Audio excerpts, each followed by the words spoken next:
Assalamualaikum warahmatullahi wabarakatuh. Perkenalkan, nama saya Santi Novitasari dengan NIM 2011210046. Di sini saya akan menjelaskan tentang apa itu model dan juga metode pembelajaran di fikih berserta dengan contoh-contohnya. Model pembelajaran di fikih adalah suatu gambaran atau pola nyata yang dilakukan dalam proses pembelajaran yang telah dirancang mulai dari awal proses pembelajaran itu berlangsung sampai akhirnya proses pembelajaran itu nantinya berlangsung. Dan juga bentuk dari gambaran itu sendiri yaitu adalah berupa pola pembelajaran yang merupakan bingkai dari penerapan suatu pendekatan dalam proses pembelajaran itu. Kita kembali dengan metode pembelajaran fikih di madrasah. Metode pembelajaran fikih di madrasah yaitu suatu metode penyampaian materi dari pendidik kepada siswa agar dapat memahami materi pembelajaran pada hari ini agar dapat tersampaikan dengan baik sesuai dengan tema yang telah ditentukan pada hari ini. Dalam pemilihan metode pembelajaran tersebut bisa dalam satu metode ataupun lebih dari satu dalam penggunaan metode pembelajaran fikih di madrasah. Yang berikutnya yaitu adalah fungsi dari model proses pembelajaran fikih di madrasah. Model pembelajaran fikih di madrasah itu memiliki beberapa fungsi, yaitu agar kita sebagai calon pendidik dapat mudah untuk berkomunikasi dengan siswa yang nantinya dalam kita menyampaikan proses pembelajaran itu sendiri berlangsung di kelas. Ada juga fungsi dari metode proses pembelajaran fikih di madrasah. Fungsi dari metode pembelajaran fikih di madrasah yaitu agar kita dapat menyesuaikan metode yang mana yang cocok untuk siswa nantinya yang akan kita gunakan dalam proses penyampaian materi kepada siswa.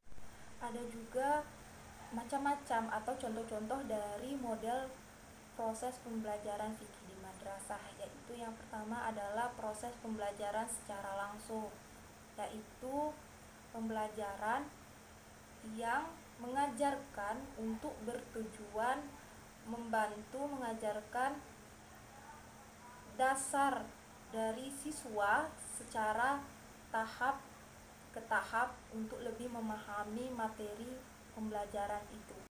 Yang kedua yaitu adalah pembelajaran kooperatif, yang dimana pembelajaran yang melibatkan peserta didik dalam suatu kelompok dengan melihatnya menggunakan proses pembelajaran kooperatif ini tadinya.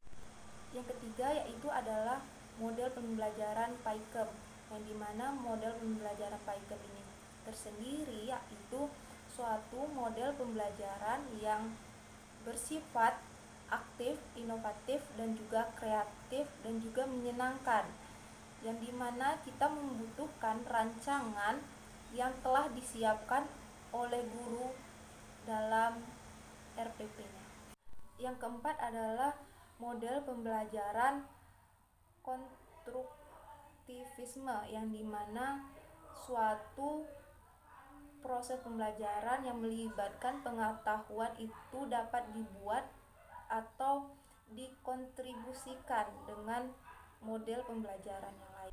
Baiklah, ada juga contoh dari metode pembelajaran fikih di madrasah, yang dimana yang pertama yaitu adalah metode ceramah, yang dimana di sini menerangkan dan juga menuturkan secara lisan oleh guru kepada siswa didik di dalam kelas.